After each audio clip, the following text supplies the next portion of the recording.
suivre la révision et puis je vais continuer directement. Amen. Tendre Père, nous voici au devant de ton trône de grâce. Sans toi, nous ne pouvons rien faire. Voilà pourquoi nous venons te recommander ces instants des études bibliques de l'Église ou des Églises universelles de Dieu, Église pour tous, pour à chaque fois bien expliquer la vision, former le peuple de Dieu à comprendre quelle est la volonté du Seigneur dans notre vie ici-bas avant l'enlèvement, afin que nous puissions te rejoindre lorsque tu viendras. Accorde-nous un bon entendement. Je me lève contre toute puissance de distraction. Je me lève contre toute puissance d'incompréhension, de confusion.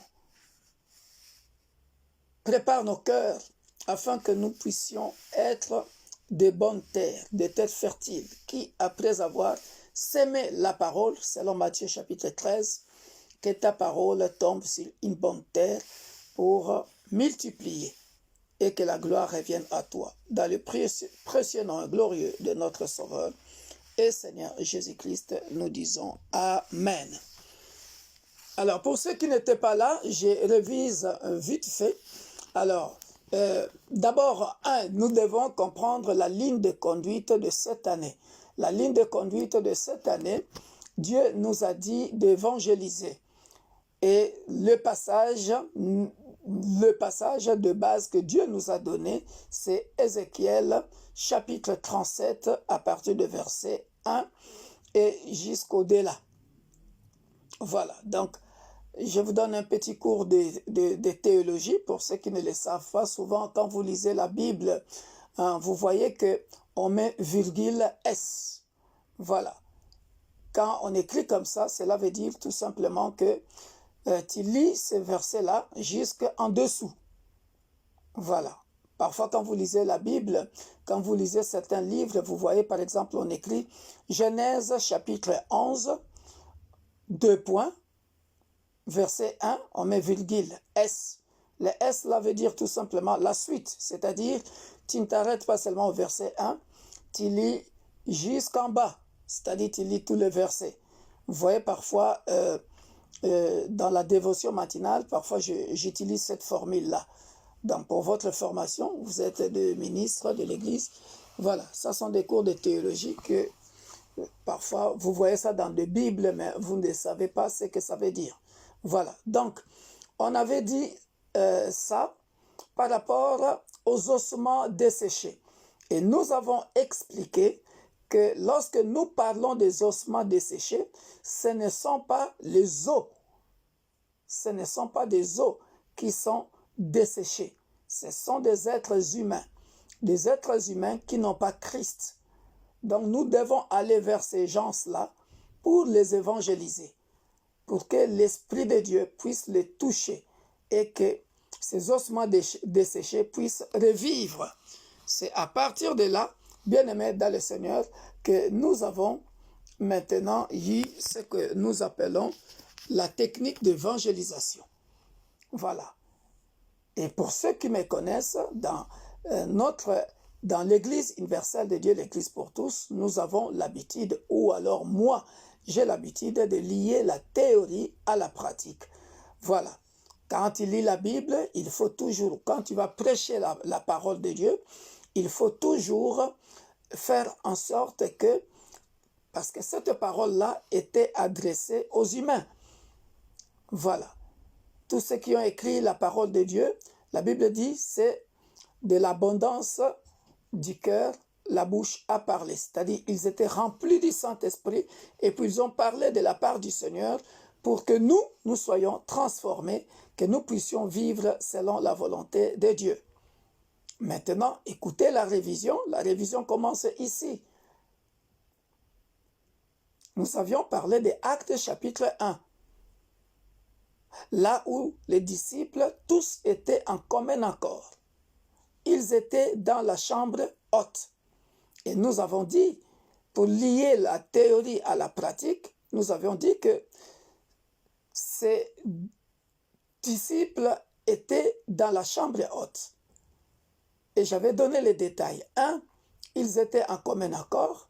2, ils étaient en communion fraternelle que nous avions développé dans Actes chapitre 2, qui est une des clauses de notre confession de foi. Actes chapitre 2, versets 40 à 47. C'est-à-dire, vous ne pouvez pas vous réunir si vous êtes en désaccord. Ça, c'est la première chose qu'on avait dit. 2, ils étaient là pour faire quoi? Pour prier. Tous, ils étaient là en train de prier. Et quand ils étaient en train de prier, puisque eux tous, ils étaient en commun accord, vous ne pouvez pas être ensemble, vous êtes en désaccord et que le Saint-Esprit descende. Jamais. Le Saint-Esprit ne descendra pas là où il y a désaccord. Donc, il y avait l'amour du prochain. Il y avait l'unité. Ils ont invoqué, ils ont prié et le Saint-Esprit est descendu. Ça, vous l'avez bien dit. Et quand le Saint-Esprit est descendu, qu'est-ce que le Saint-Esprit a fait? C'est ça que vous avez oublié de faire. Et c'est là où siège la véritable évangélisation. Parce que quand ils ont commencé à parler en langue, eux, ils parlaient en langue. Mais la Bible dit, lorsque vous lisez Actes chapitre 1, la Bible dit, il était ces jours-là, dans Jérusalem, les gens de toutes les nations. Et on nous a cité les noms de toutes ces nations-là. Il y avait les Arabes, il y avait les Africains, on a parlé de la Libye, on a parlé de l'Égypte, il y avait des Européens, il y avait des Asiatiques. Tous les continents étaient donc représentés.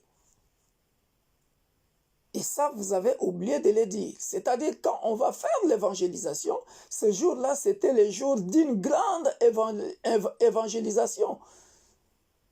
Le monde entier était représenté ce jour-là à Jérusalem. Les 5 continents étaient représentés ce jour-là à Jérusalem. L'Asie, l'Amérique, l'Afrique, l'Europe. On a cité les nations qui étaient présentes. Et la Bible dit quoi? Tout le monde écoutait se parler en langue là, en sa langue maternelle. J'avais même donné des exemples en disant que si tu es Wolof, quand on parlait en langue là-bas, tu écoutais le parler en langue en Wolof. Les Congolais pouvaient l'écouter en Swahili, en Kikongo, en Lingala. Les Français pouvaient l'écouter en français. L'Américain pouvait l'écouter, l'Arabe l'écoutait en arabe. Et ainsi de suite. Donc, celui qui était rempli du Saint-Esprit a la capacité, parce qu'il est rempli du Saint-Esprit, il a la capacité d'évangéliser n'importe qui ici-bas. Autour de toi, regarde bien, tu pars à l'université, tu as des étudiants asiatiques, tu as des étudiants américains, tu as des étudiants africains. Puisque tu es rempli du Saint-Esprit, tu es capable de les évangéliser. S'ils étaient des ossements desséchés, tu peux leur évangéliser parce que tu es rempli du Saint-Esprit et l'Église du Seigneur sera remplie. J'aime bien la vision que Dieu nous a donnée. Nous sommes l'Église universelle de Dieu, l'Église pour tous. Nous avons quasiment beaucoup de nationalités dans notre Église. Et ça, c'est la beauté. C'est la beauté de l'évangélisation. C'est la beauté de cette aventure que nous avons avec le Saint-Esprit. Voilà ce que vous avez oublié de dire dans votre révision. C'est-à-dire, rempli du Saint-Esprit, tu es capable d'évangéliser n'importe quelle nationalité qui se trouve en face de toi.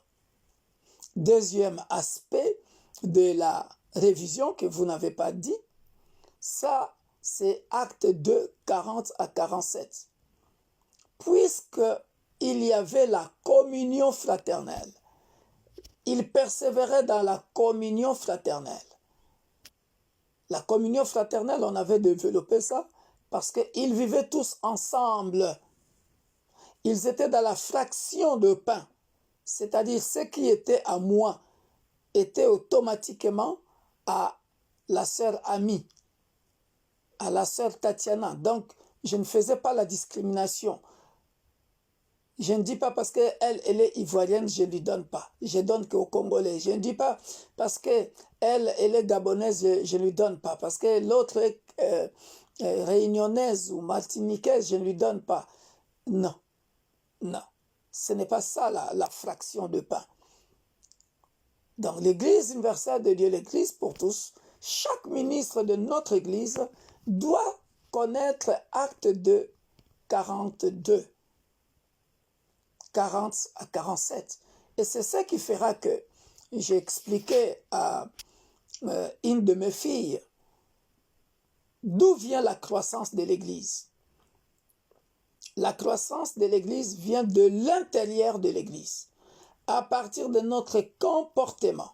C'est-à-dire lorsque les gens viennent à l'Église, ils ne nous connaissent pas. Ils viennent dans notre Église, ils remarquent la communion fraternelle, ils remarquent la persévérance dans la prière, ils remarquent la fraction de pain, c'est-à-dire cette personne-là, quand il vient, la persévérance dans la prière, quand il va vous exposer son problème, t'en fais pas, nous allons prier, ça va aller.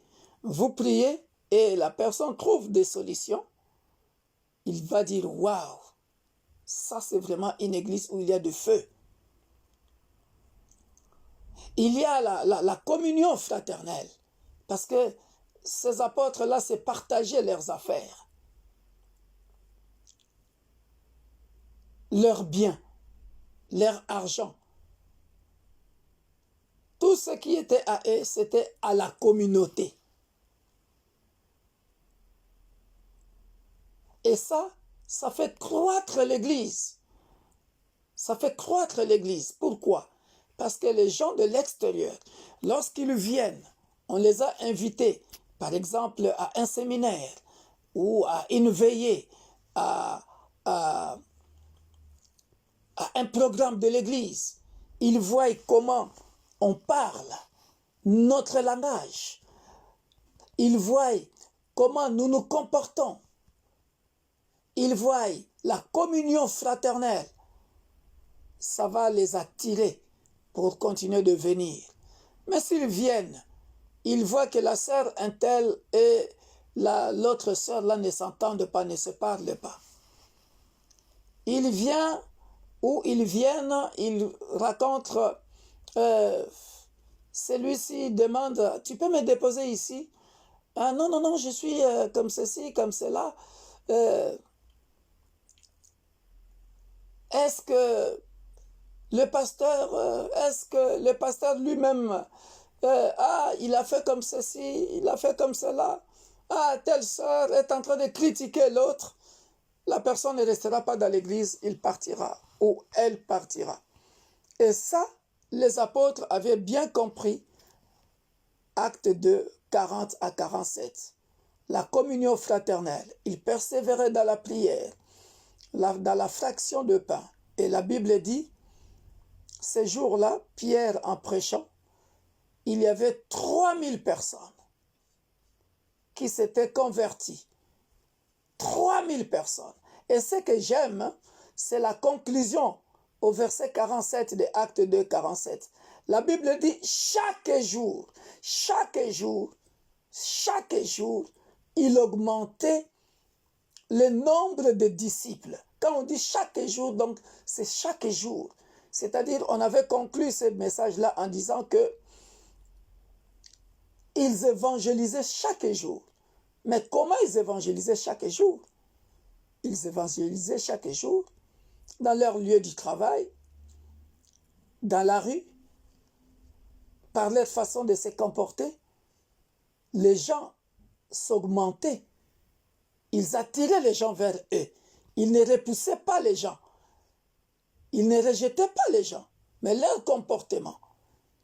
Relisez ça encore bien, Actes de 40 à 47 qu'on avait lu, parce que c'est la révision.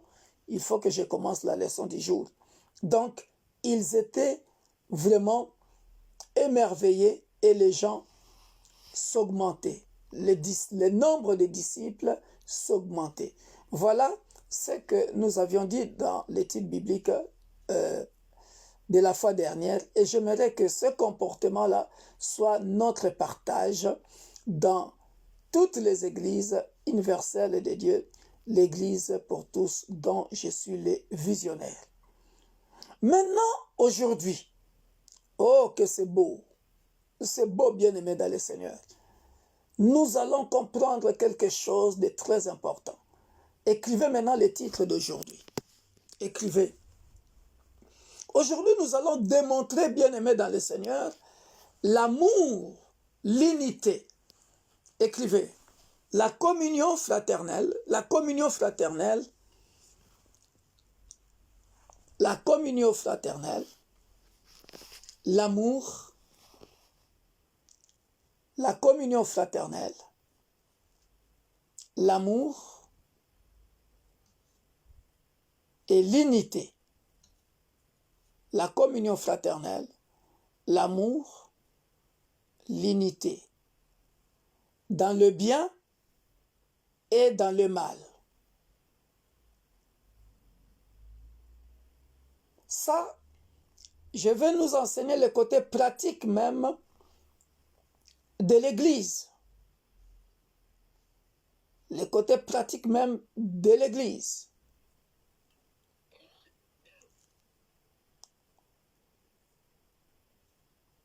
Ça, c'est le côté pratique du ministère de l'Église.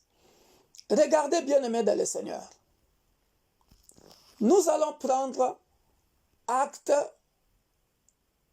chapitre 2 ou Actes des Apôtres chapitre 1 que je venais d'expliquer tout à l'heure. Alléluia. Ça, c'est la première partie. Nous allons lire cette première partie. Nous allons voir. Nous allons décortiquer ça. Et nous allons voir, bien-aimés dans le Seigneur, que, suivez-moi très bien. On peut aussi intituler cette étude biblique, ça va beaucoup nous aider. On peut aussi intituler cette étude biblique la diversité des langues dans l'unité et la dispersion. La diversité des langues dans l'unité et dans la dispersion. Voilà. La diversité des langues dans l'unité et dans la dispersion. Ou aussi on peut intituler ça dans l'unité et dans la dispersion.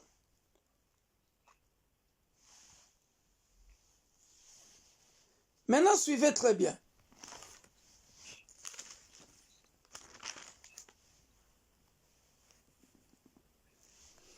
Nous sommes dans Actes chapitre 1 que nous venons de lire. Alléluia. Suivez-moi très bien. Dans Actes chapitre 1, bien-aimés dans le Seigneur, nous voyons que lorsque les disciples étaient réunis,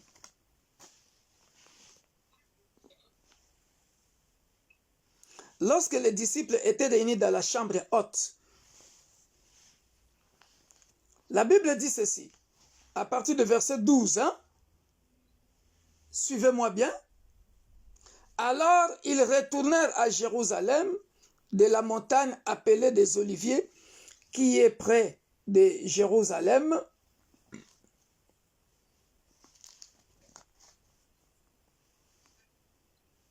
à la distance d'un chemin de sabbat.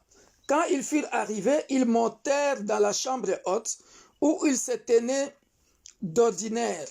C'était Pierre, Jean, Jacques, Philippe, Thomas, Barthélemy, Matthieu, Jacques, fils d'Alphée, Simon les Zélotes et Jude, fils de Jacques. Suivez. Voyez l'unité ici? Suivez, j'avais dit de souligner ça, suivez. Tous d'un commun accord. Tous d'un commun accord.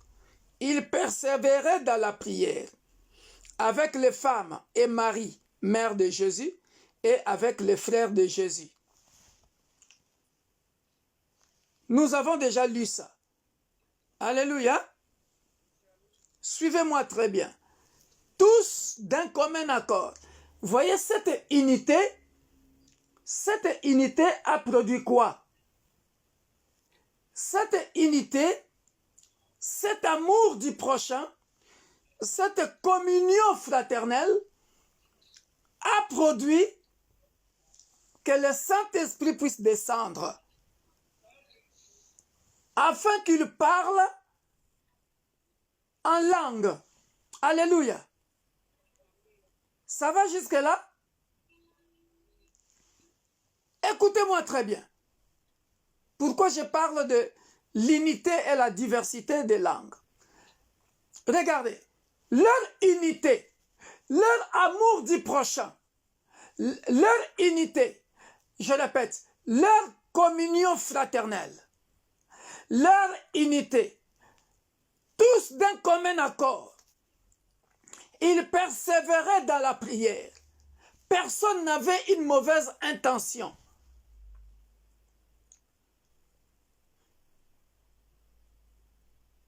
D'un commun accord, quand ils ont commencé à parler en langue, qu'est-ce que ça produit? Quels sont les effets? Ou quel est le fait? Quels sont les effets de leur unité? Quand le Saint-Esprit de leur parler en langue, quels sont les effets? Quelqu'un peut me dire ça?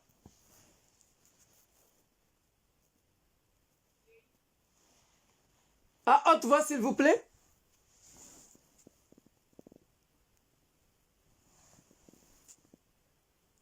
Ah, je n'entends rien là.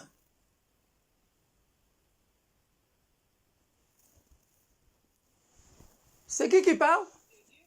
Hein? La puissance de Dieu s'est manifestée. Quoi encore?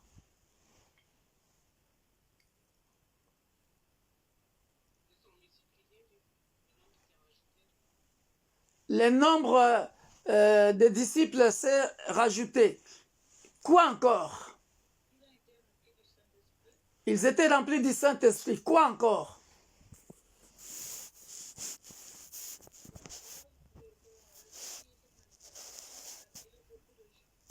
Ça a attiré beaucoup de gens. Quoi encore? J'attends la réponse clé. Tout ce que vous dites là, c'est bien.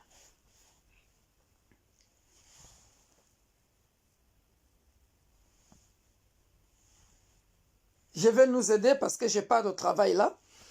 Alléluia. Maintenant, écoutez-moi très bien. Écoutez-moi très bien. Leur communion fraternelle, tous d'un commun accord, ils persévéraient dans la prière. Regardez le fait que ça donnait. Le parler en langue a fait en sorte que, vous venez de le dire, ils étaient toutes les nationalités, toutes les nations qui étaient là. Ils parlaient maintenant, ils écoutaient le parler en leur langue maternelle. Alléluia. Les jours de la Pentecôte, ils étaient tous ensemble dans le même lieu.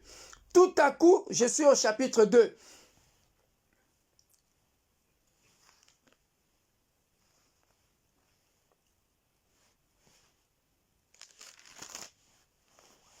La Bible dit, tout à coup, des langues semblables à des langues de feu leur apparurent, séparées les unes des autres, et se posèrent sur chacun d'eux. Ils furent tous remplis du Saint-Esprit et se mirent à parler en langue, selon que l'Esprit leur donnait de s'exprimer. Or, il y avait en séjour à Jérusalem des Juifs, hommes pieux, tout cela que nous avions dit là. Mais ce qui est beau ici, ce qui est beau, regardez les effets de parler en langue. C'est verset 7. Ils étaient tous dans l'étonnement et la surprise. Ils se disaient les uns aux autres, voici ces gens qui parlent, ne sont-ils pas tous galiléens? Et comment soulignez-moi ça, et comment les entendons-nous dans notre propre langue à chacun, dans notre langue maternelle? C'est ça le bienfait, c'est ça le bienfait, c'est-à-dire le bienfait de l'unité. Regardez, les parler en langue des apôtres qui étaient réunis a fait en sorte que toutes les nationalités qui étaient là écoutaient les parler en langue, dans leur langue maternelle. Donc, leur communion fraternelle, leur persévérance dans la prière a réuni les gens. Au lieu de disperser les gens, ça réunit les gens. Ça a amené les gens vers Christ. C'est-à-dire,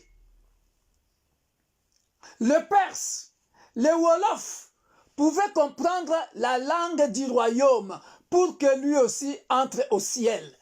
L'arabe pouvait comprendre le parler en langue pour qu'il puisse aller au ciel.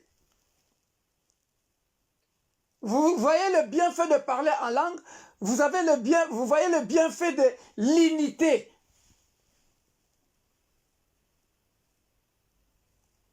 L'Américain pouvait comprendre le parler en langue qui était là-bas dans la chambre haute, dans sa langue maternelle, pour comprendre les choses du ciel, les choses du royaume.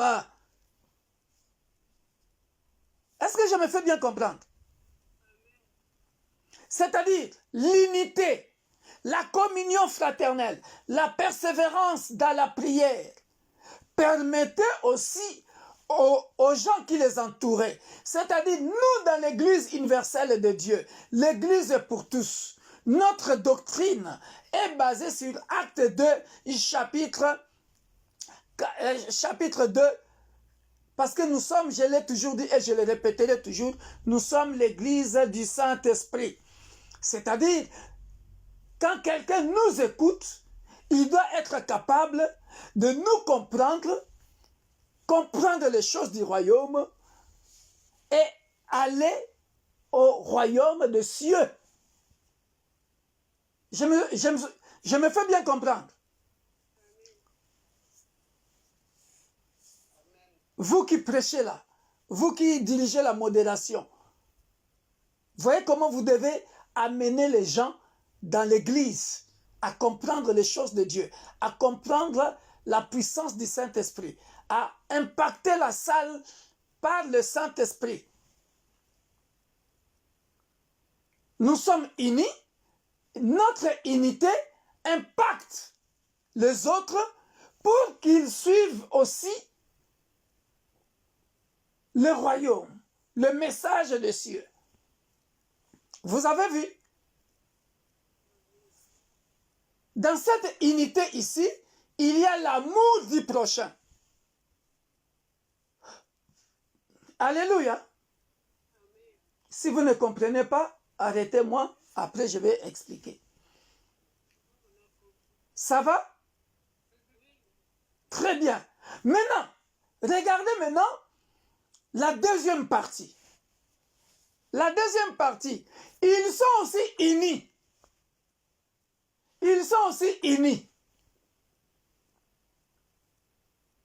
Ils parlent une même langue, mais les intentions sont mauvaises. Qui peut déjà imaginer où nous sommes? Hein? J'ai pas compris. Tu as dit quoi, Sylvie? J'ai dit, papa, si ce qui conduit, ça va conduire au dégât. Ok, allez, On va lire ça. Genèse chapitre 11. C'est la deuxième partie. C'est pour ça que j'ai donné le titre la communion fraternelle, l'amour dans l'unité, je ne sais pas comment j'avais dit ça, et dans la diversité. Hein? Regardez maintenant le deuxième exemple. Ça c'est beau. Ça, c'est beau. Nous allons comprendre ça. Et on va clôturer là. Nous sommes dans Genèse chapitre 11. Vous allez voir que ce peuple, ils sont unis. Mais ils seront dispersés. Pourquoi? Parce que les intentions sont mauvaises. Genèse chapitre 11, versets 1 à 9.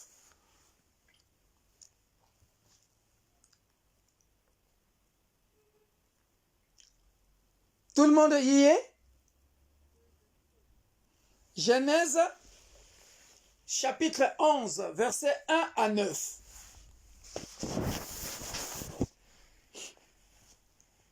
Tout le monde y est? Ça va? Je peux expliquer? Hein? Regardez. Toute la terre avait combien de langues? Une seule langue et le même mot. C'est bizarre. Toute la terre. C'est-à-dire, moi et Sylvie, on parlait la même langue. Moi et la sœur Tatiana, on parlait la même langue. Mais nous ne sommes pas du même pays.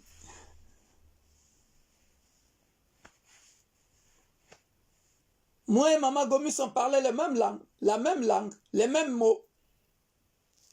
J'ai essayé de regarder en anglais. En anglais, on dit, and the whole earth was of one language and of one accent and mode of expression. Donc tout le monde avait la même expression, même accent. Ils vont même dans les détails. Or, aujourd'hui, quand Ami parle les fan, on n'a pas le même accent. Hein? Je ne sais pas si Ami est fan. Hein? Si Maman Gomis parle Wolof et si le Bamileke parle, on n'a plus le même accent. Regardez maintenant. La Bible dit ceci. Toute la terre avait une seule langue et le même mot. Comme ils étaient partis de l'Orient, ils trouvèrent une plaine au pays des Shinéars et ils y habitèrent. Ils se dirent l'un à l'autre. Vous avez vu ça? Ils se dirent l'un à l'autre. Donc c'est comme les disciples, comme ils étaient dans la chambre haute. Ils pouvaient aussi se dire l'un à l'autre. Allons, faisons des briques et cuisons-les au feu. Et la brique leur servit de pierre et le bitume leur servit de ciment. Ils dirent encore, allons, bâtissons-nous une ville et une tour dont le sommet touche au ciel et faisons-nous un nom afin que nous ne soyons pas dispersés sur la face de toute la terre. Vous avez vu ça?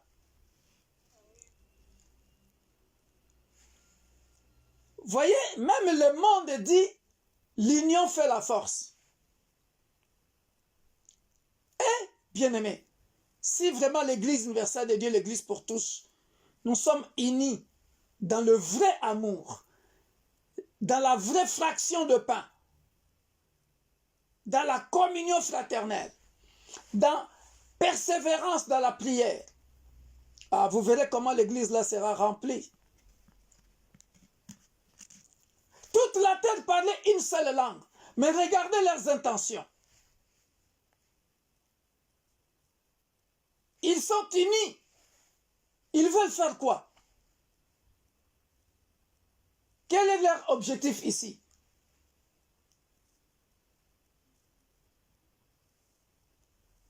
Ils disent encore, allons, bâtissons-nous une ville et une tour dont le sommet touche au ciel. Ils veulent atteindre le ciel, aller jusqu'au ciel physiquement, pas en esprit. Parce que vous voyez, vous voyez, quand vous lisez la Bible, il faut comprendre les choses. Regardez, les disciples, eux, est-ce que les disciples, ils avaient des ciments, de pelles pour faire des briques pour monter au ciel? Non. Ils ont fait descendre le ciel sur la terre. Ah! Mes enfants, hein, c'est beau la Bible. Et ils ont fait descendre le ciel sur la terre par la persévérance dans la prière. Ils persévéraient dans la prière. On prie, on prie, on ne se fatigue pas, hein, comme quand on part à la veillée là. Maman Elisabeth a pris. Tatiana prie. Maman Antoinette a pris. On fait descendre le ciel sur la terre parce que nous sommes unis. Communion fraternelle, persévérance dans la prière. Tout le monde d'un commun accord. Nous, on fait descendre le ciel sur la terre. Le Saint-Esprit est descendu.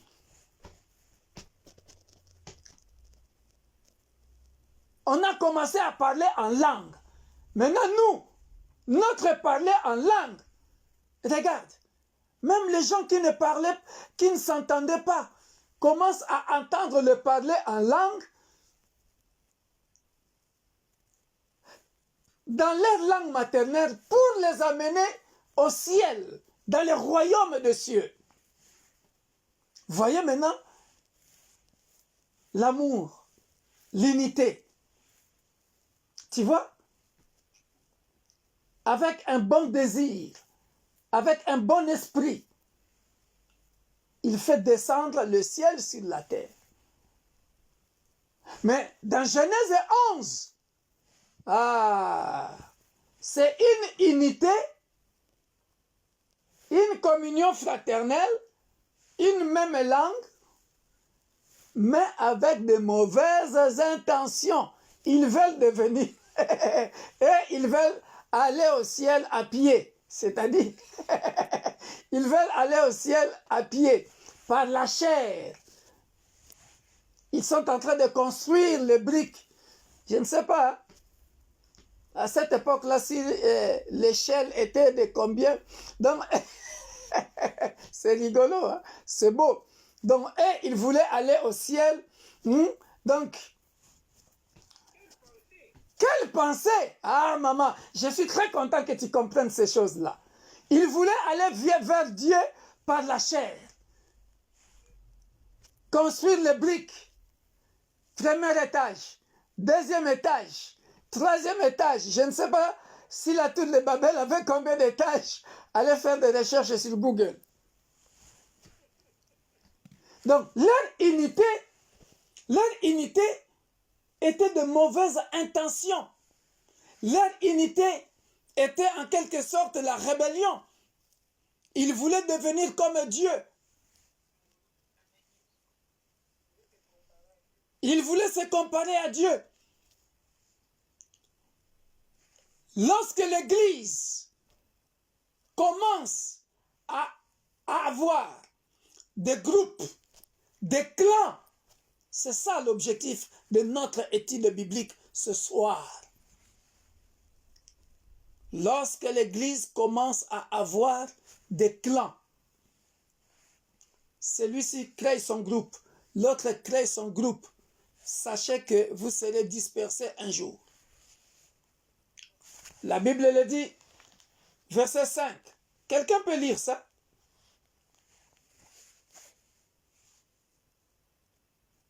L'Éternel descendit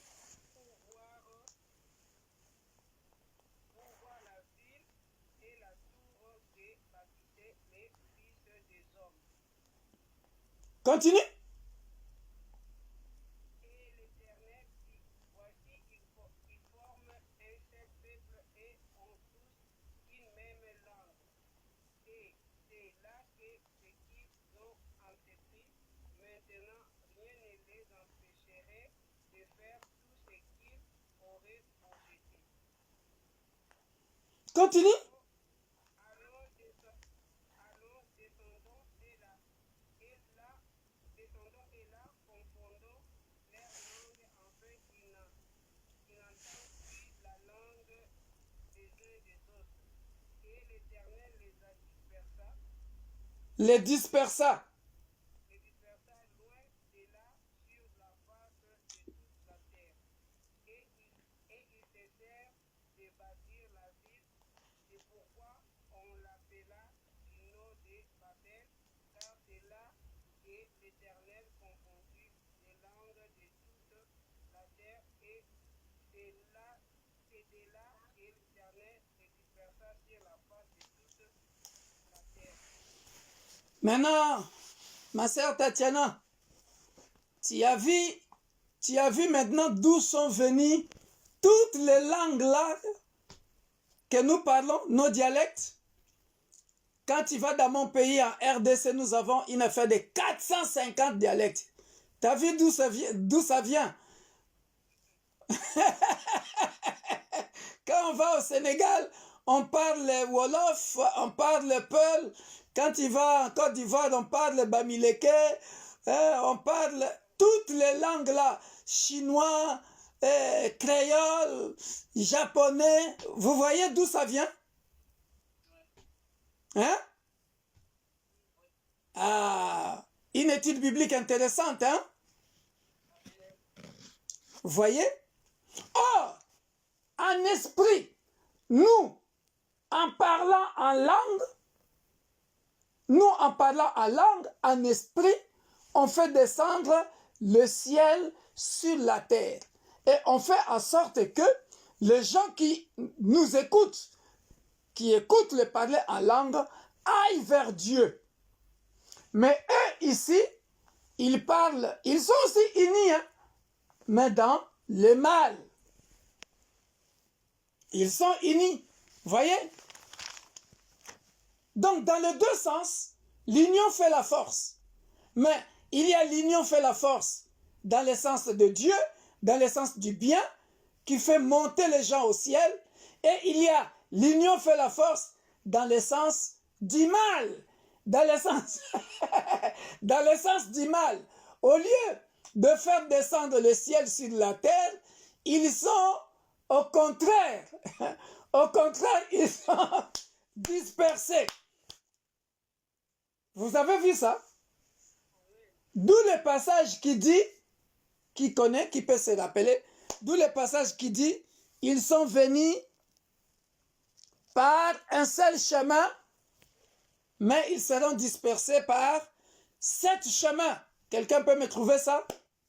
Ils sont venus par un seul chemin et ils sont dispersés par 7 chemins. Qui connaît ce passage-là? C'est exactement ce qui se passe. Mais les deux, il y a l'unité, mais l'unité avec de mauvais objectifs. Deutéronome 28, verset combien? Verset 13. Allez, écrivez ça dans vos cahiers. Verset 7.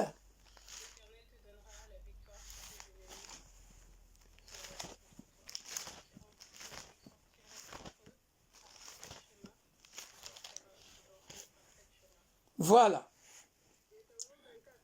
28, Deutéronome 28, verset 7. 7. L'Éternel te donnera la victoire sur tes ennemis qui se lèveront contre toi. Ils sortiront contre toi par un seul chemin et ils s'enfuiront devant toi par 7 chemins. Vous avez vu, bien-aimés, lorsque nous lisons Genèse chapitre 11, une même langue sur toute la terre, les mêmes mots, mais les intentions sont mauvaises. Ils veulent ressembler à Dieu. Ils veulent aller au ciel au moyen de la chair. Et en plus, quel courage qu'ils avaient. Et les briques là, Je ne sais pas. Mais je pense qu'ils avaient aussi beaucoup d'argent. Parce que pour acheter le nombre de sacs de ciment, ils étaient devenus musclés. Hein, hein, pour construire les briques.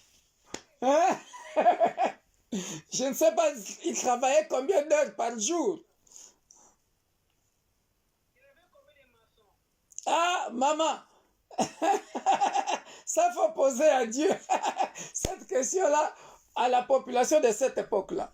Donc, vous voyez maintenant, lorsque une église commence à se comporter comme ça, c'est fichu. Donc, aujourd'hui, je nous ai fait comprendre, bien-aimés dans le Seigneur, l'unité avec de bons objectifs, l'amour avec de bons objectifs pour amener les gens au royaume. On parle, on prie ensemble, le Saint-Esprit nous visite, le Saint-Esprit descend que là où il y a l'unité, là où il y a accord. Par contre, dans Genèse 11, bien-aimés dans le Seigneur, dans Genèse 11, ce n'est pas le cas. Dans Genèse 11, ce n'est pas le cas, bien-aimés dans le Seigneur. Dans Genèse 11, une même langue, ils sont unis. La Bible le dit clair, ils sont un seul peuple. Ils forment un seul peuple. Donc, ils sont bel et bien unis. On est bien d'accord. Mais les objectifs de cette unité,